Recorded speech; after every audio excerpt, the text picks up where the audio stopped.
Hello everyone, in this video we will try to understand next section, that is section number 52 of the Bharatiya Nyaya Samhita 2023, titled as Abator when liable to cumulative punishment for act abated and for act done।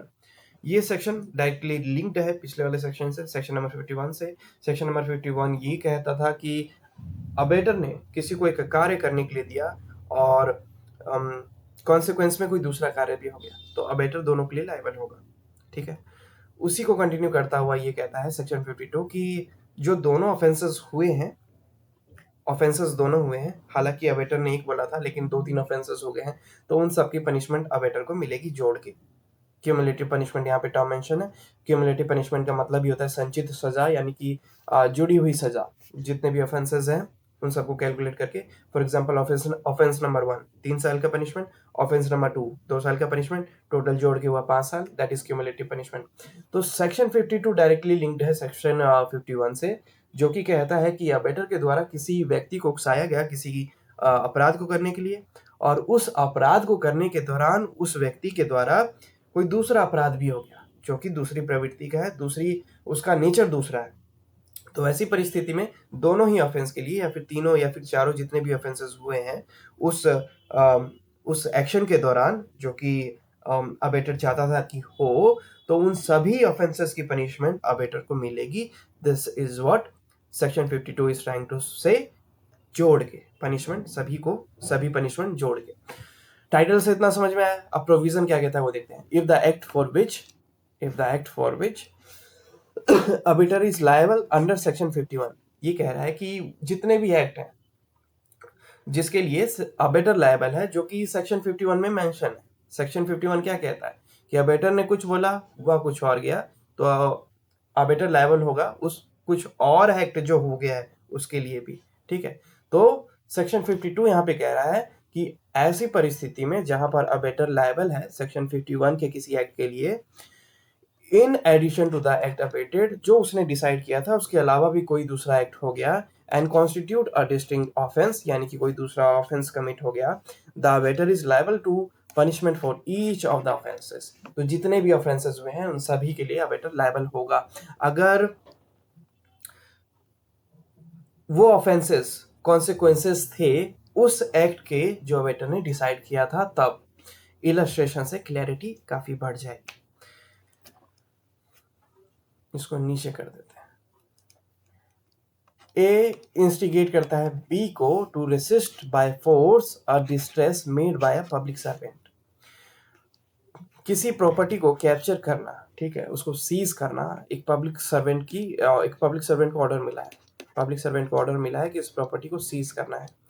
A B को उकसा देता है कि उस public servant को रोको, उसको ऐसा नहीं करने दो, उसको ऐसा मत करने दो।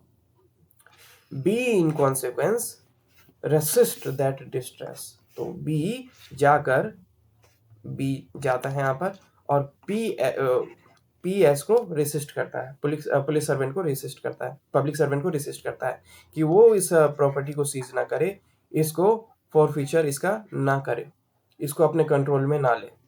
ठीक है, इन ऑफरिंग द रेसिस्टेंस, जब बी पब्लिक सर्वेंट को रेसिस्ट कर रहा था, B voluntarily causes grievous hurt to the officer executing the distress.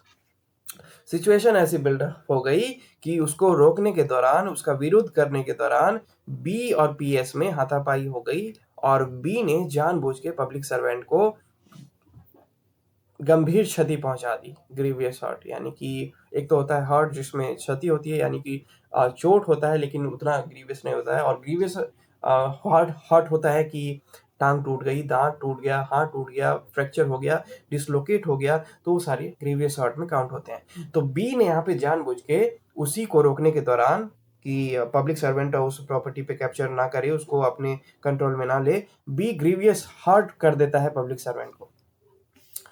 As B has committed both the offenses of resisting the distress, अब पब्लिक सर्वेंट को उसकी कार्रवाई ना करने देना भी एक अपराध है।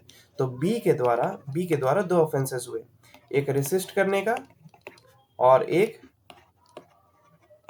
ग्रीवियस हर्ट का। बी के द्वारा ये दो ऑफेंसेस हुए। ए ने तो बस बोला था बी को रोकने के लिए, रेसिस्ट करने के लिए, लेकिन वहां पर दो ऑफेंसेस हो गए, तो दोनों को पनिशमेंट मिलेगी अबेटर को। This is what it's actually trying to say. ठीक है, तो आगे रीड करते हैं क्या कहता है। And the offence of voluntarily causing grievous hurt, B is liable to punishment for both these offences. और क्योंकि अब बी ने ग्रीवियस हर्ट कर दिया है तो बी दोनों के लिए लाइबल होगा, रेसिस्ट करने के लिए भी और ग्रीवियस हर्ट के लिए भी, हर्ट के लिए भी। अब ए का क्या रोल है, ए को किसके लिए पनिशमेंट मिलेगी? यहां पर देखा जाएगा कि अगर A if A knew that B was likely to voluntarily to cause grievous hurt in resisting that distress, A will also be liable to punishment for each of the offenses। अगर A को जरा सा भी अंदाजा था कि B रोकने जा रहा है और उस रोक में, उसको रोकने के दौरान, पब्लिक सर्वेंट को रोकने के दौरान हाथापाई हो सकती है, उस हाथापाई में चोट भी पहुंच सकती है, जरा सा भी A को इस चीज का अंदाजा होता तो A भी मान लिया जाता कि वो भी इस ऑफेंस में शामिल था और ग्रीवियस हर्ट के लिए ए को भी पनिशमेंट मिलती। ठीक है, तो अगर अंदाजा होता तो, अगर नहीं होता, मान लो ए ने किसी बच्चे को भेजा, ठीक है, कि जाओ पब्लिक सर्वेंट को रोको, तो अब ये तो पता है कि वो बच्चा उसको मार नहीं पाएगा, है ना, छोटा सा बच्चा है। लेकिन वहीं पे ए जानबूझ के एक बॉडी बिल्डर को भेज रहा है कि जाओ उसको रोको। ठीक है, तो उसको अंदाजा होगा कि हो सकता है कि रोकने के दौरान क्षति भी पहुंच सकती है पब्लिक सर्वेंट को। और अगर ये सेक्शन ये कह रहा है कि अगर जरा सा भी अंदाजा होता है अबेटर को कि हाँ लग सकती थी, तो अबेटर भी लायबल माना जाएगा ग्रीवियस हर्ट के लिए। So this was section 52। ठीक है, इलस्ट्रेशन फिर से रीड करते हैं, उसके बाद पूरा सेक्शन फिर से रीड करेंगे। ए, इसको वर्ड बाय वर्ड सुनना। A instigates B to resist by force और distress made by public servant. B in consequence resist that distress. In offering the resistance, B voluntarily causes grievous hurt to the officer executing the distress. As B has committed both the offense of resisting the distress and the offense of voluntarily causing grievous hurt, B is liable to punishment for both these offenses.